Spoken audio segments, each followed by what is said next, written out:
Welcome to Real Life Paranormal Experiences.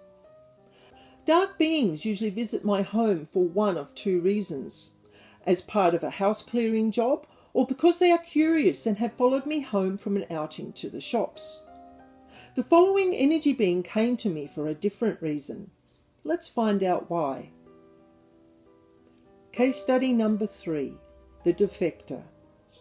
Late one evening, I had just woken from a well-needed rest on the couch and thought it best to move to bed before I wake up with a sore neck in the morning.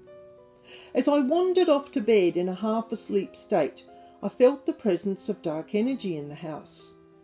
Within 5 seconds, I went from a sleepy haze to wide-eyed and awake.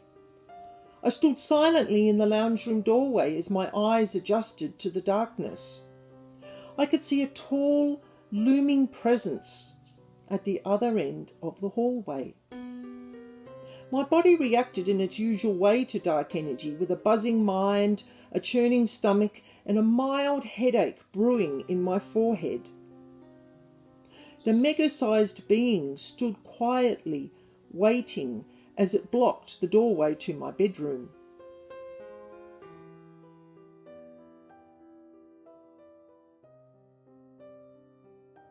The energy being sensed my hesitation in stepping forward, so he made the first move. The ominous presence called himself a sub-commander. He communicated this by using a form of visual telepathy, choosing words and images I would understand. As he became more comfortable with my presence, he lowered his guard, and I found myself looking up. Now I'm 6'2", and I had to strain my neck to look into his eyes as he stood around 7 to 8 feet tall. His lumpy skin released gloopy droplets of dark energy where he stood. This large pool of vibrating energy made me feel somewhat dizzy. His piercing blood-red eyes were tiny in comparison to the size of his immense body. I felt no fear, though. It wasn't a threat, but a gentle giant looking for help. He expressed an eager willingness to defect to the light. I was stunned and shocked, and I stood with my mouth open in surprise. This experience was my first dealing with a high-ranking demonic being, choosing willingly to transition away from the darker realms. His desire for change was urgent.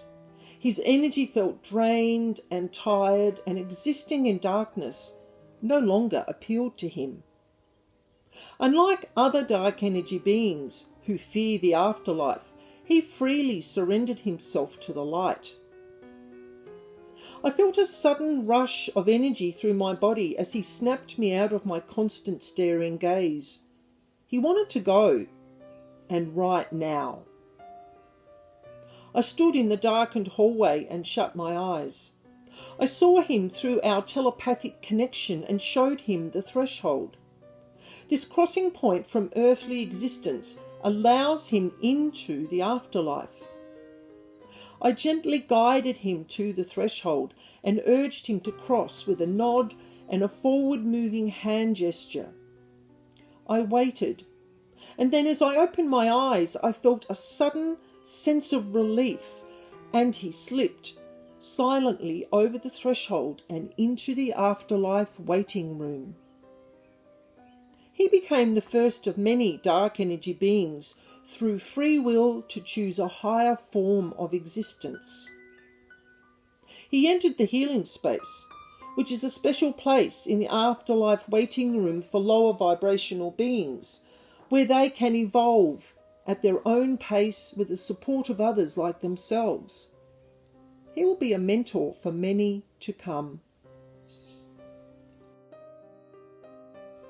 Please subscribe and hit the notification bell to hear more intriguing glimpses into the paranormal world around us.